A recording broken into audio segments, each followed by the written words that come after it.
Hello everyone, welcome back in our channel. तो आज हम सेल्स ऑफ गुड्स एक्ट का सेक्शन नंबर 25 से आगे का कवर करेंगे।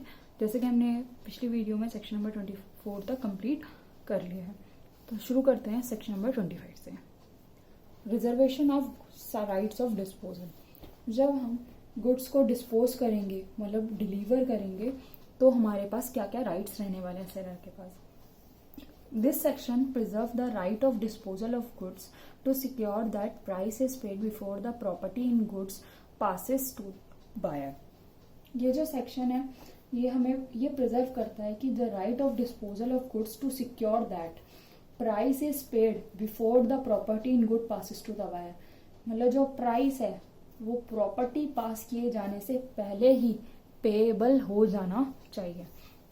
For example, X sends furniture to the company. X किसी कंपनी को फर्नीचर सेल आउट करता है through truck and instructs the driver, और अपने ड्राइवर को इंस्ट्रक्शन देता है not to deliver it until the payment is made to him. जब तक उसे पेमेंट ना मिले तब तक वो इस गुड्स को क्या करे, फर्नीचर को डिलीवर ना करे। तो ये जो सेक्शन नंबर 25 है ये हमें बताता है कि जो हमारा प्रॉपर्टी पास हो जाने से पहले ही पेमेंट जो है वो पेबल हो जानी चाहिए। The property pass is only when, property तभी पास की जाएगी जब पेमेंट कर दी जाएगी। नेक्स्ट हमारा section number 26, risk prima facie passes with property. ये जो रिस्क है हमारा वो प्रॉपर्टी के साथ ही पास किया जाएगा। This section says unless otherwise agreed the goods remain at seller risk. Goods जो है वो सेलर के रिस्क पर ही रहेंगे जब तक उनकी प्रॉपर्टी बायर को पास ना की जाए। But when the property passes the goods are at buyer risk whether delivery has been made or not. लेकिन अगर आपने एक बार प्रॉपर्टी को क्या कर दिया, पास कर दिया, तो buyers risk whether delivery has been made or not, चाहे आपने उन गुड्स की फिजिकली डिलीवर की है या नहीं की है, एक बार जब अगर आपने प्रॉपर्टी पास कर दी है गुड्स की, तो वो जो गुड्स हैं वो बायर रिस्क पर आ जाएंगे। मतलब जिसके पास प्रॉपर्टी रहेगी उसी के पास उसका रिस्क रहेगा, वही उसके लिए लायबल रहेगा। नेक्स्ट है हमारा section number 27, sale by an mercantile agent. अगर हम किसी एजेंट के थ्रू सेल करते हैं, mercantile business agent, a sale made by an mercantile agent of the goods for document of title to goods would pass a good title to the buyer in following cases। ये कुछ cases हैं हमारे जिनमें एक good title क्या हो जाएगा, pass हो जाएगा to the buyer. First case, if he was in position of goods और डॉक्यूमेंट। अगर उस एजेंट के पास कोई गुड्स का पोजिशन हो और या फिर डॉक्यूमेंट हो। Next, if sale was made by him when acting in ordinary course of business as mercantile agent. जब उसी पर्टिकुलर डीलिंग के थ्रू वो मर्केंटाइल एजेंट के जैसा एक्ट कर रहे हैं, मतलब उसी पर्टिकुलर कॉन्ट्रैक्ट में उसको एक एजेंट की तरह अपॉइंट किया गया है, तब भी गुड टाइटल पास हो जाता है। Next, if the buyer had acted in good faith. अगर बायर ने एक गुड फेथ में, मतलब विश्वास में, उन गुड्स को क्या कर लिया है, बाय कर लिया, and has at the time of the sale no notice of the fact, उसने इस फैक्ट को भी नोटिस नहीं करा है कि जो सेलर है उसके पास अथॉरिटी नहीं है सेल करने के लिए। मतलब अगर उसने गुड फेथ में अगर कोई सामान खरीद लिया है, उसने ये भी नोटिस नहीं करा है कि उसके पास अथॉरिटी नहीं है सेल की, तब भी गुड जो टाइटल है वो हमारा पास हो जाएगा। नेक्स्ट है हमारा section number 28, sale by one of the joint owner. अगर हमने ज्वाइंट ओनर्स में से किसी एक ने सेल कर दिया है, मतलब किसी एक पर्टिकुलर चीज के 3 ओनर हैं, उसमें से किसी एक ने क्या कर दिया, सेल कर दिया, तो क्या राइट रहने वाला है। If one of the several joint owners of the goods has the sole possession by permission of co-owners। अगर co-owners ने ये डिसाइड करा है, सभी ओनर्स ने, कि किसी एक के पास उसका क्या रखा देते हैं, सोल पोजेशन बना देते हैं, मतलब उसको सोल ओनर बना देते हैं।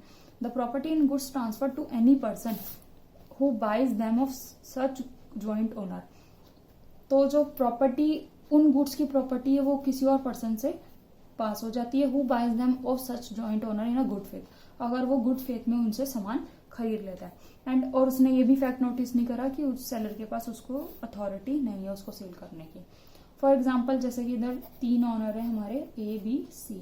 बी और सी की कंसेंट से, with the consent of B and C, VCR was kept in position of A. A के अंडर उन्होंने इसको सोल ओनर बना दिया, इसको सोल पोजीशन दे दिया वीसीआर का और टीवी का। A sells TV and VCR to buy to P. अब पी को, ए ने क्या करा, पी को पीसीआर और टीवी को क्या कर दिया, सेल आउट कर दिया। लेकिन पी ने ये फैक्ट को नोटिस नहीं करा कि उसके पास अथॉरिटी नहीं है सेल करने की, और उसने गुड फेथ में उससे सामान खरीद लिया। तो पी को इसका good title, P gets a good title to VCR and TV. P को इसका गुड टाइटल मिल जाएगा, उसको ओनर बना दिया जाएगा। नेक्स्ट है हमारा section number 29, sale by a person in position under voidable contract. अगर वॉइडेबल कॉन्ट्रैक्ट के अंडर किसी पर्सन को हमने क्या करा है, पोजीशन ट्रांसफर करा है, सेल करी है, तो क्या राइट्स रहने वाले हैं। अब buyer would get a good title to the good sold by him by the seller. उस बायर को एक गुड टाइटल मिल जाएगा उन गुड्स का जो कि सेलर ने उसको सोल्ड करा, who had obtained possession of goods under a contract voidable on the ground of coercion, fraud, misrepresentation और अनड्यू इन्फ्लुएंस। अगर किसी ने कोर्जन, धोखाधड़ी, फ्रॉड, मिसरिप्रेजेंटेशन और अनड्यू इन्फ्लुएंस के जरिए फ्रॉड करा है, या फिर गलती मिसरिप्रेजेंटेशन, उसको गलत चीज दिखाई गई है, अनड्यू इन्फ्लुएंस है ना, उसको धमकाकर चीजें दी गई हैं, तो उसको उस चीज का गुड टाइटल मिल जाएगा। मतलब वैसे तो जिन चीज में coercion, fraud, misrepresentation, undue influence का इन्वॉल्वमेंट रहता है वो कॉन्ट्रैक्ट वॉइडेबल कॉन्ट्रैक्ट माना जाता है। For example, X prudently obtain a diamond ring from Y. X ने क्या करा, वाई से एक डायमंड रिंग को क्या कर लिया, ले लिया, उसके साथ फ्रॉड करके। This contract is voidable act at the option of Y. ये वाई के ऑप्शन पे क्या है, ये जो कॉन्ट्रैक्ट है ये क्या है, वॉइडेबल है। But before the contract could be terminated, X sell the ring to Z. इससे पहले कि जो वाई है उसको सू करता, उस कॉन्ट्रैक्ट को टर्मिनेट करता, एक्स ने उससे पहले ही उस गुड्स को क्या कर दिया, जेड को वही रिंग सेल आउट कर दी। अब जेड को तो इस बारे में पता नहीं था, तो जेड एक इनोसेंट परचेजर था। Z gets a good title, Y can't recover the ring from Z. अब इस केस में जेड को उसका टाइटल मिल गया उन गुड्स का, तो इस केस में क्योंकि वो इनोसेंट पर्सन है, उसको पता नहीं था इस फ्रॉडुलेंट एक्टिविटी के बारे में कि वो एक्स जो उसको रिंग दे रहा है वो फ्रॉड के जरिए दे रहा है, किसी से फ्रॉड करके लेकर आया है, तो जेड को उसका गुड टाइटल मिल जाएगा। और इधर वाई भी उस रिंग को, Y can't recover the ring from Z, इधर जो वाई है वो जेड से उसकी रिकवरी नहीं कर सकता है। नेक्स्ट है हमारा सेक्शन नंबर 30। तो इसका सब सेक्शन 2 है।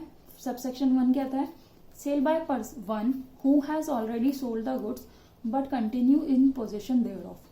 मतलब ये उस पर्सन की बात है जिसने सेल तो कर दी है लेकिन उसका पोजेशन ट्रांसफर नहीं करा है, उसने अपने पास ही उसका पोजेशन रखा हुआ है। If a person has sold goods but continue to in possession of them, मतलब उसका ऑनर भी है लेकिन उसकी गुड सेल भी कर दी है, मतलब अभी भी उसका ऑनर है सेल करने के बाद भी।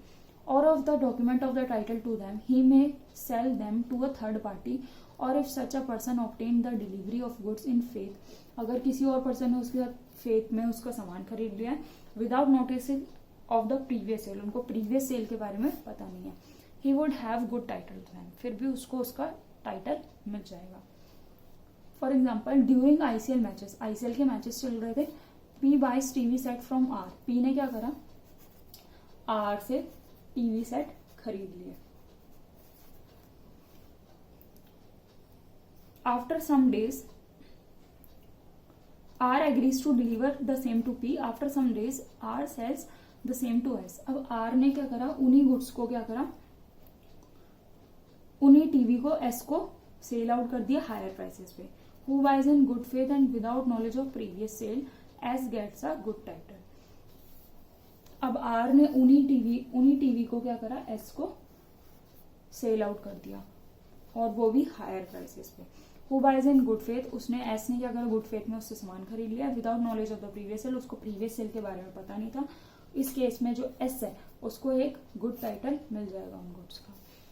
Subsection 32, sale by buyer obtaining possession from the property in goods has vested in him, where a buyer with consent of the seller obtains possession of goods before the property in them has passed to him, he may sell, pledge, or otherwise dispose of the goods to a third person who buys them in good faith and without notice of the original seller of the goods. He would get a good title to them.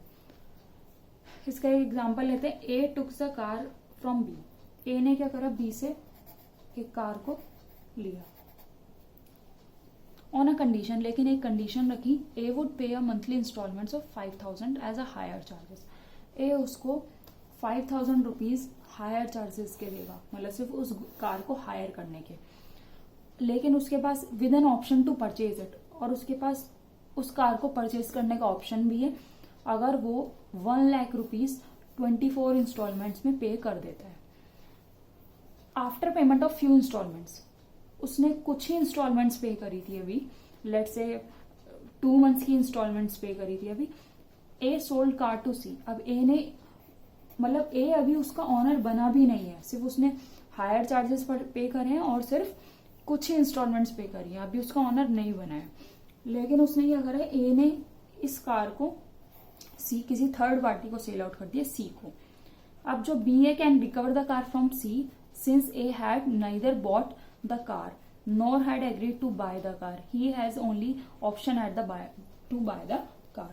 अब इस case में जो B है वो C से उस car को क्या कर सकता है, रिकवर कर सकता है, क्योंकि C ने जिससे कार खरीदी है वो उसका खुद ही ऑनर था ही नहीं, और B ने तो बल्कि उसको A को ऑप्शन दिया था उस कार को बाय करने का अगर वो 1 लाख रुपीज 24 इंस्टॉलमेंट में पे करता है. लेकिन उसने अभी कुछ ही इंस्टॉलमेंट पे करी थी, तो अभी उसका वो ऑनर बना नहीं है और उसने किसी थर्ड पार्टी को उसको सेल आउट कर दिया. तो इस कंडीशन में जो हमारा ओरिजिनल सेलर है वो थर्ड पार्टी से क्या कर सकता है, उस कार को रिकवर कर सकता है.